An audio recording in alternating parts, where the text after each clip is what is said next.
Betty White in Life with Elizabeth, featuring Del Moore.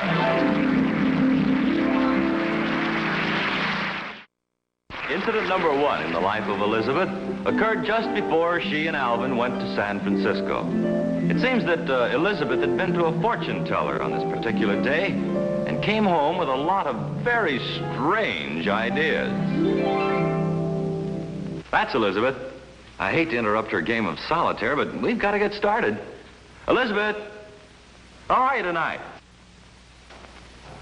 Elizabeth, the red 3 on the black 4. Anything exciting on the fire for tonight? Well, I have some news for you. Alvin's leaving on a business trip tomorrow morning. That's all I know about it, but Alvin's boss is about to call. Why don't you figure out some way for you to go along, too?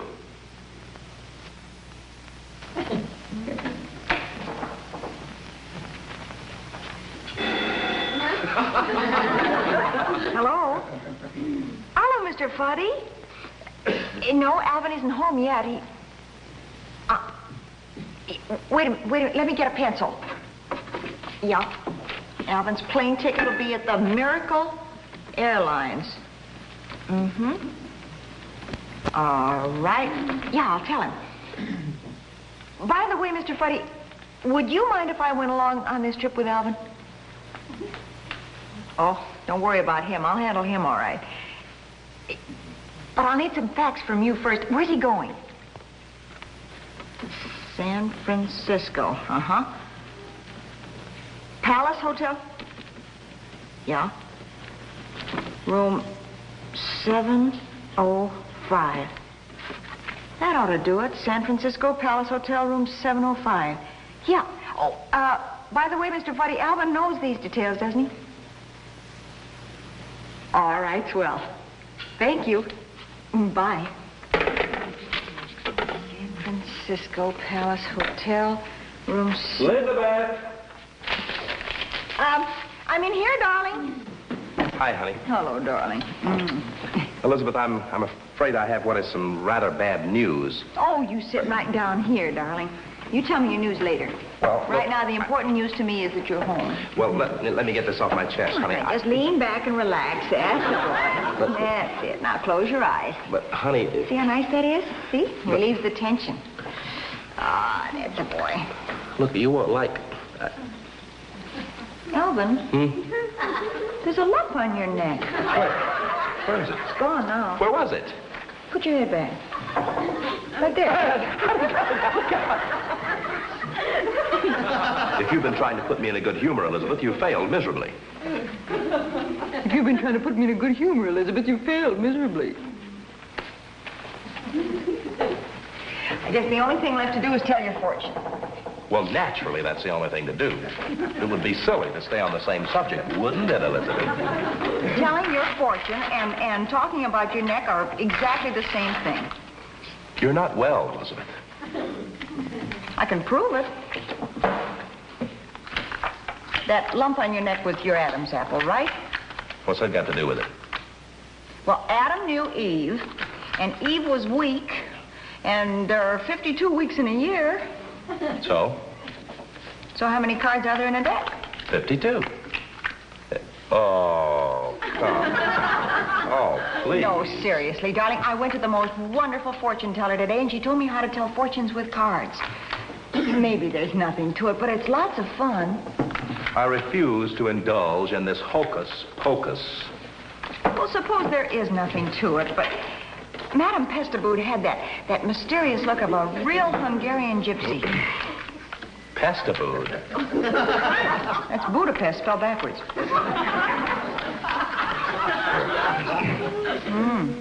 Look at that. That looks bad. Make a good poker hand. It looks like you're going on a trip. How did you know? How can you tell, dear? Look, this is the case card. Okay, And you can see for yourself this is the same suit. So what's that got to do with taking a trip? Suitcase. But look, any fortune teller tells you the same thing. You're going to take a trip. You can be more original than that. Now, here's another suitcase. Huh. guess I'm going with you. And where are we supposed to be going, Elizabeth? Let's see. I see teeth. Here are more teeth over here. Yeah, you dropped a molar down here. Now, the teeth are all connected by a bridge work here, see? Yeah. And the bridge is made of gold. Bridge, gold, gold. Golden Gate Bridge. Let me see that. Where do you see the gold? Alvin, you're going to San Francisco. Elizabeth, this is amazing. Did you say that you were going on this trip, too? If I play my cards right. Get over it. How do you like that? You can see the Golden Gate, and all I can see is just a plain blur. Oh, well, that's the fog rolling in. Elizabeth, don't joke. You may have great mental powers. Say, do you think that you could figure out the name of the hotel where we'll be staying? I'll try.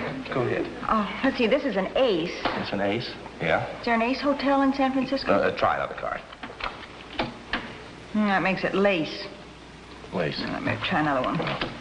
Let's see. That makes it a Lace or a Lace. Alice. Mm-hmm. Alvin, who's Alice?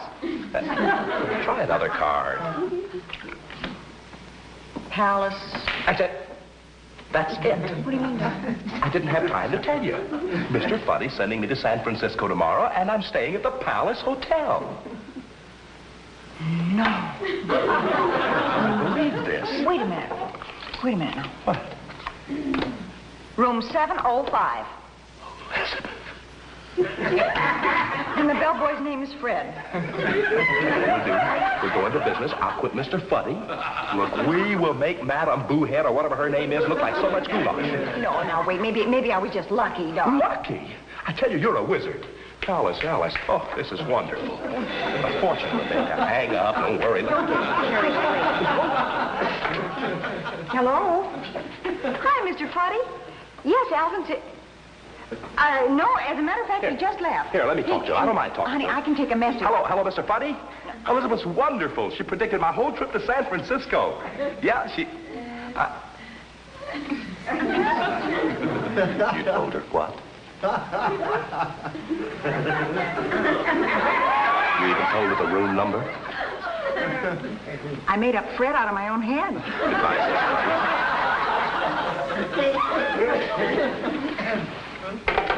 I shall leave you at this point, Elizabeth. May I still go with you to San Francisco? Since you went to all of this trouble, yes, you may. Thank you, dear. I hope you'll understand, Elizabeth, if I don't speak to you for the rest of the evening. Elizabeth, wouldn't it have been easier to just ask him if you could go?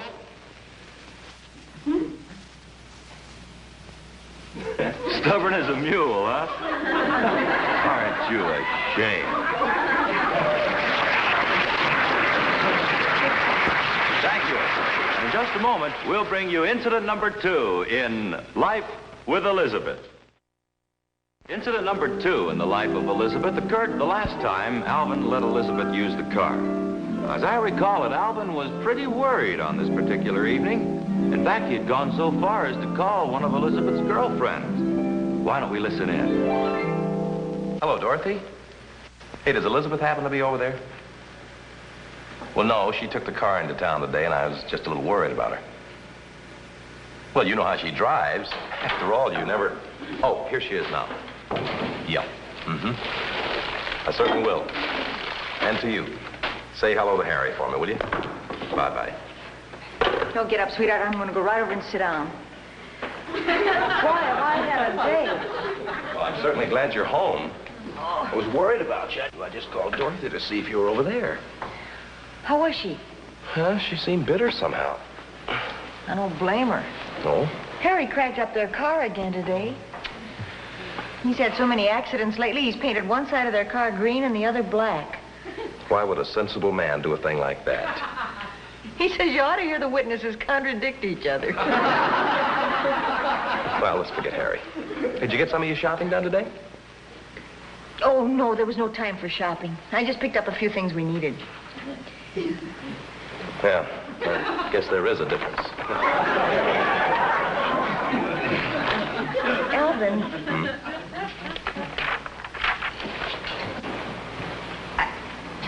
You don't like me to use psychology on you, do you? Well, no. I mean, you hate people who beat around the bush, don't you? I've never given it much thought, honey. We've always believed in the direct approach, haven't we? Well, if this is the direct approach, I'd hate to be on a detour with you.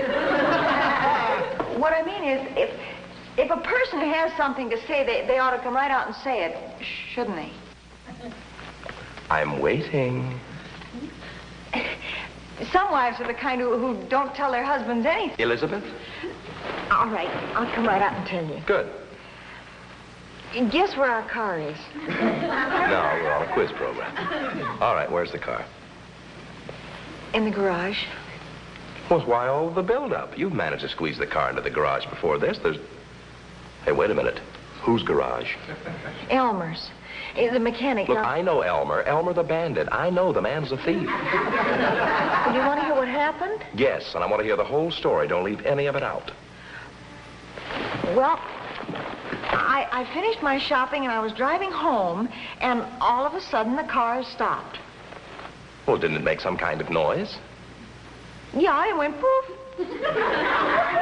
Cars don't go poof. Well, maybe it went doink then, but anyhow, it stopped. Well, couldn't you tell what was wrong with it? No, 1 minute it was hitting on all 7. All and, 7. Well, all 9 then. And then it gave a kind of a rattling cough, and then it went... And then it went doink and stopped. Are you sure you weren't driving past the zoo? Oh, don't be superior, Alvin. I did the best I could. I don't pretend to know anything about cars. Well, we're going to take care of that little situation right now. Where's the pencil and the paper? Oh, look, sweetie, let's not go through that again, huh? As far as I'm concerned, the thing that makes the car go is the key. Can't we leave it at that? I put this thing off long enough. Come on, Elizabeth. Oh, come on.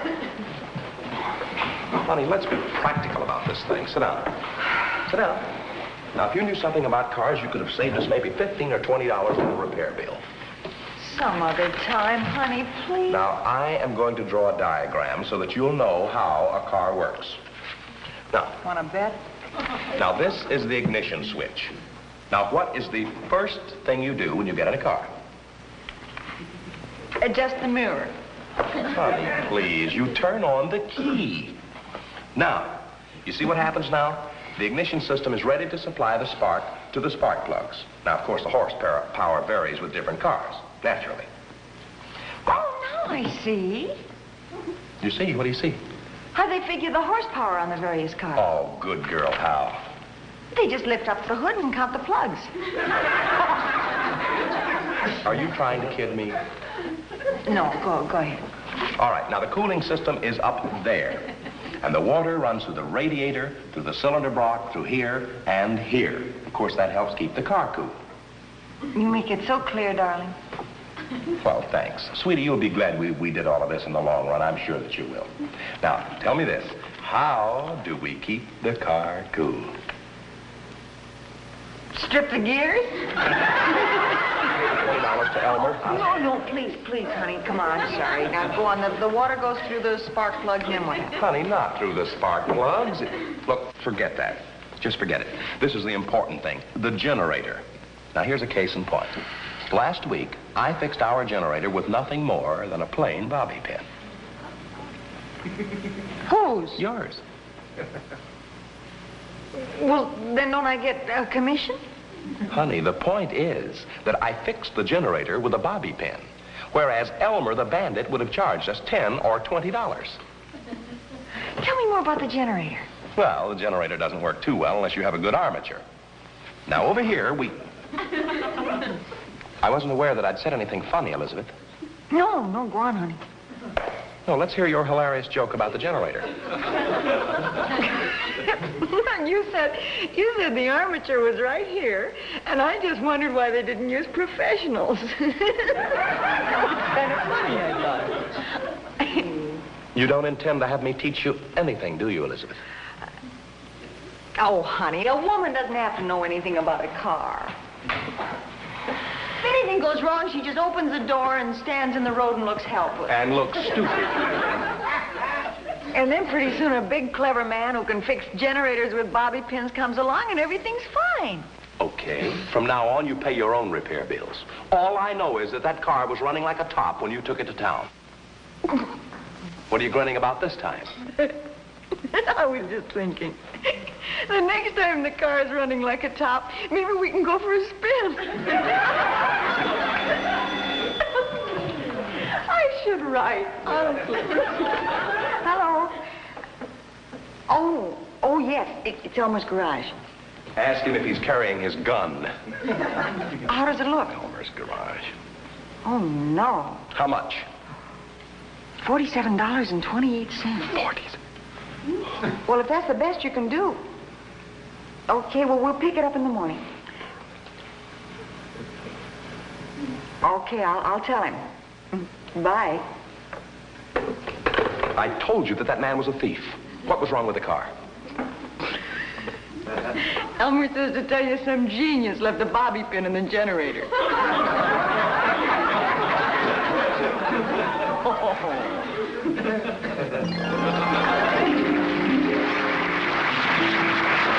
Just a moment, we'll bring you incident number 3 in Life with Elizabeth. Incident number 3 in the life of Elizabeth occurred because of the bird bath. She'd always wanted one for the front of the house, so that's where we'll go, to the front of the house, to await the arrival of Alvin's friend Richard, who has just the kind of a brain to go with the bird bath. Clippity-clop, some more from the top. Honey, please, you're frightening the birds. Get down on your knees and sweep up the leaves. Now you're frightening the neighbors. Clippity-clop, some more from the top. Oh, please, honey. What's the matter? You're frightening me. I sing because I'm happy. And I can't stand your singing. Then close your ears. I have a better idea than that. What? Close your mouth.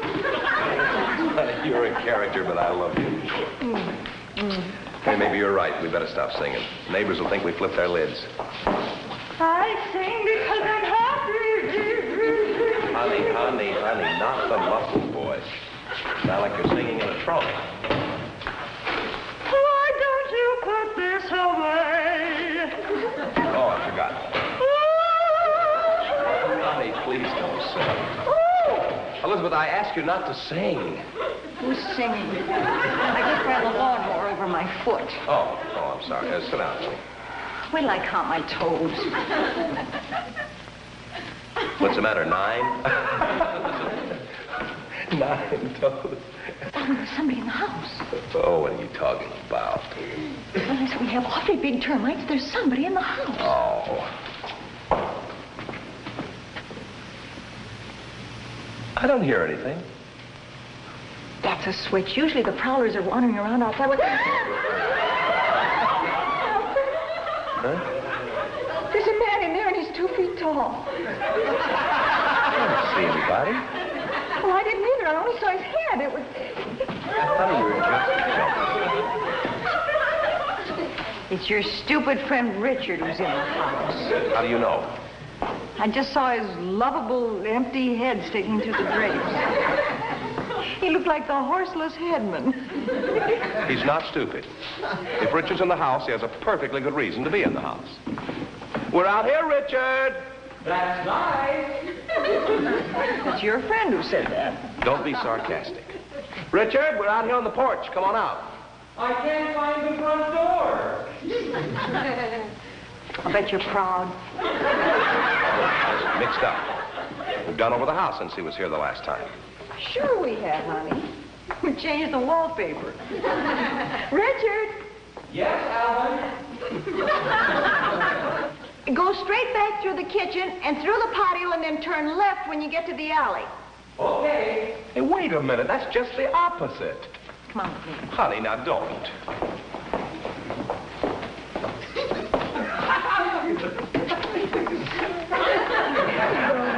Hi, Elizabeth. Thanks for the directions. This is Alvin. Oh, we've known each other for years. Hi, Alvin. Richard, what were you doing in the house? Well, Alvin, when I drove up out in front, you two were fighting. So I went around back. I didn't want you to be embarrassed. And then what? Well, and then when you stopped fighting, I decided to take a shortcut through the house. Well, that sounds logical. Except for one thing, we weren't fighting. Oh, sure you were. You were screaming at each other. You said, I can't stand your singing. And you said, close your mouth. Just like that. Close your mouth. And that's not very polite, Elizabeth. Richard, we were singing. Singing? Out loud like that on the front lawn? And why not? Well, isn't that pretty stupid? Touche, Richard. Huh? I said touche. I did before I left the house. I wish you could have seen my face when I saw a head sticking through the drapes. Funny, that was me. I know.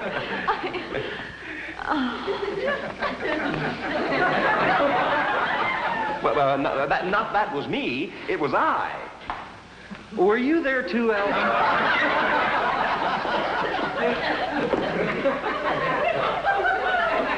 I'm going home. Richard. Richard. Sit down, Richard. Now, let's erase the blackboard and start all over again. All right. Was there any special reason for your visit, Richard? Not that you're not always welcome. Oh, sure, there was a reason. Hey, you see, Elizabeth? What was it, Richard? I came to deliver the bird bath. I think some good hot coffee will be good for all of us. Wait a minute. Now, you know how you've always wanted a bird bath on the front lawn. Yeah? All right. Richard's uncle had one he wasn't using, and he sent it over. I just forgot to tell you about it. Yeah, my Uncle Jetsam. He's real stupid. I bet he's not half as stupid. That's not right. Certainly is nice of him. I'll go get it. Yeah, I'll help him. Why don't you set it up right here? Okay, honey.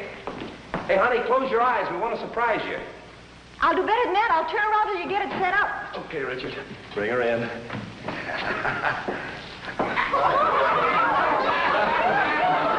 All right, honey, you can look around. Okay, Elizabeth. Where is it? There. I see the horse trough. Where's the bird bath? Right there. Alvin, I don't want to drown the birds. Well, Elizabeth, it'll look better when we get it up on a pedestal. Oh, yeah, it'll be about that high. Yeah, about that high. About that high. It'll look like the Queen Mary on a stick. Look at this. Send word to Australia. There's a bird bath on Elm Street that'll accommodate ostriches. Say, I'll bet you could get about 6 owls in there at one time, Alvin. Quiet, Richard.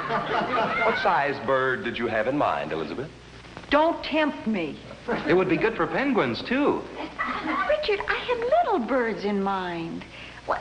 To a sparrow, this thing would look like Lake Minnetonka. Well, why don't you put about that much water in the bottom and then teach the sparrows to slide down there? Fellas, a bird bath is about this big around. You mean like this? Yes, and it stands on a pedestal about this Like high. this? Yeah, exactly. And then you put the round thing on top of the pedestal, and the bird...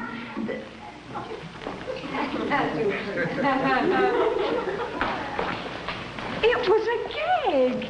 The whole thing was a gag. Sure it was. April Fool, honey. Oh, honey. Didn't I do a good job of acting stupid? I think the whole thing was a touch of genius. Oh, well, they say genius borders on insanity, and I don't believe you two know how close to the edge you are. Oh, well, thank you, dear. Erase what blackboard? Richard, look, can't you once in a while... You said you were going to erase the blackboard and start over again and all. Hey, why don't you say goodbye to the people? Goodbye, everybody. Look, I've got to come and watch the help you. Thank you. And in just a moment, Betty White will return to say goodbye. And now here to say goodbye to you is the lovely star of our show, Betty White. Thank you, everybody. Thank you. We give poor Richard such a bad time. As Richard puts it, stupidity is just a matter of relativity. The only trouble is he has such stupid relatives. We'd love to see you again next week. Be back with us, will you? And once more, goodbye, everybody.